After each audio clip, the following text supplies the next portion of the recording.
Welcome. I'm Christy Berger, Assistant Director of Social, Emotional, and Behavioral Wellness. The Indiana Department of Education was thrilled to partner with Dr. Lori Desautels and Dr. Brandy Oliver from Butler University to support social emotional learning for our Hoosier students. This work is a direct reflection from Indiana educators diligently working to meet the needs of all students. Thank you for the hard work that you do every day to meet the needs of Indiana students.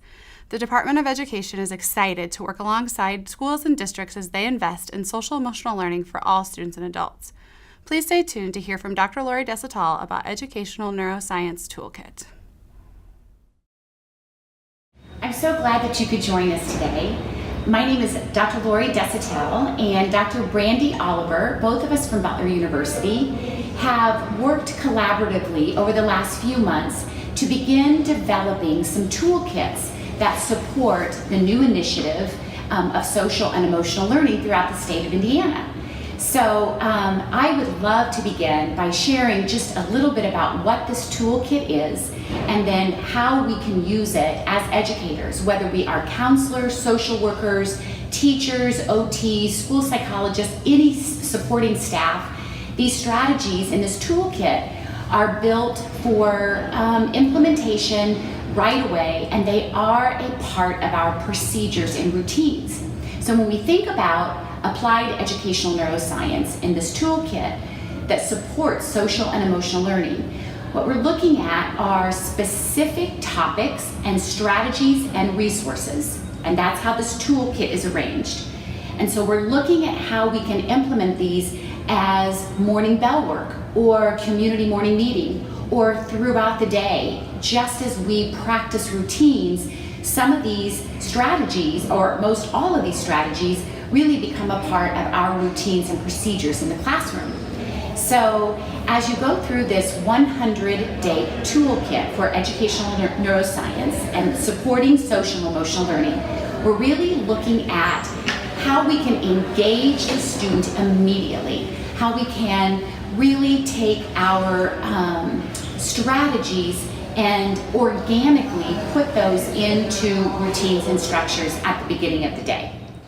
So when we look at these strategies in applied educational neuroscience supporting social and emotional learning, we are really excited to share that we're looking at these from what we call a triune brain model, because we understand that brain development intimately affects cognition. It affects children's achievement in school. It affects how they form and develop and sustain relationships.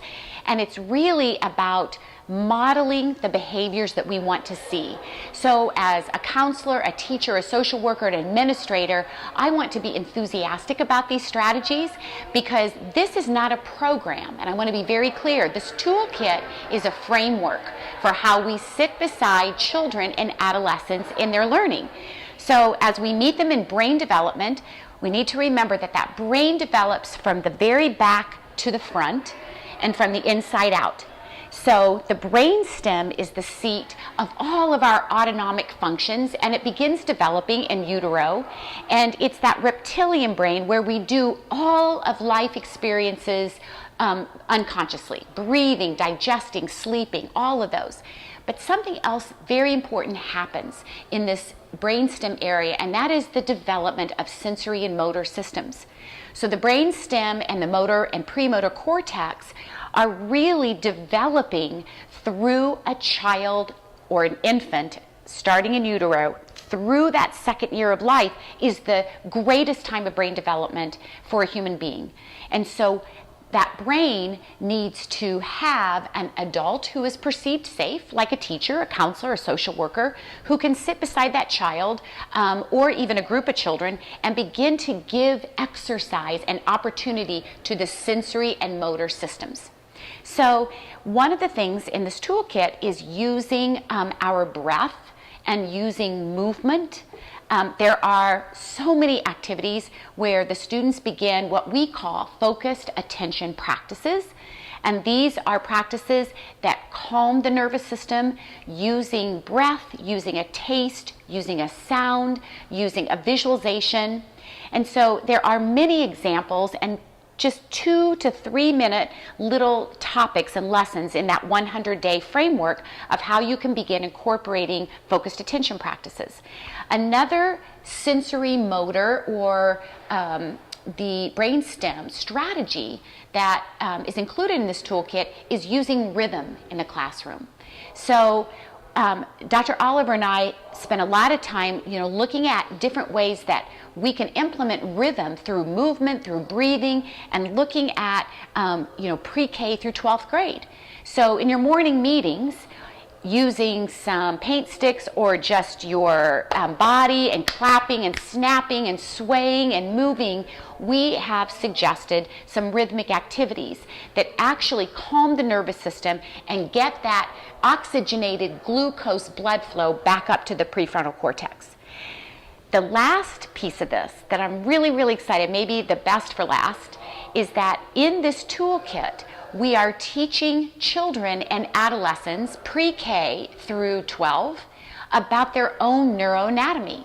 So our students, and our teachers and educators who move through this toolkit really are learning about the prefrontal cortex, and we know what happens there, why it's important to give this area of the brain opportunities to develop and grow through different brain aligned strategies.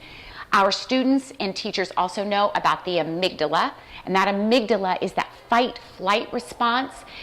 It is also a part of the frozen shutdown response, but I want to emphasize for this video that fight-flight means kids are coming in rough, they're coming in dysregulated, they don't hear words, and they are certainly not ready to learn. So when we look at the amygdala, the prefrontal cortex, and the absolute miracle of neuroplasticity, which is the brain's ability to change structurally and functionally based on experiences, we have empowered our students to understand that I'm not a bad kid and nothing is wrong with me, but this is the way my brain has been habitually activated. So I hope you enjoy this. Dr. Oliver and I had a great time together, creating these toolkits. And please reach out if you have any questions whatsoever. And I would love any feedback, and I know Dr. Oliver would too, on any of these strategies that we have created to support social and emotional learning in the state of Indiana. Thank you.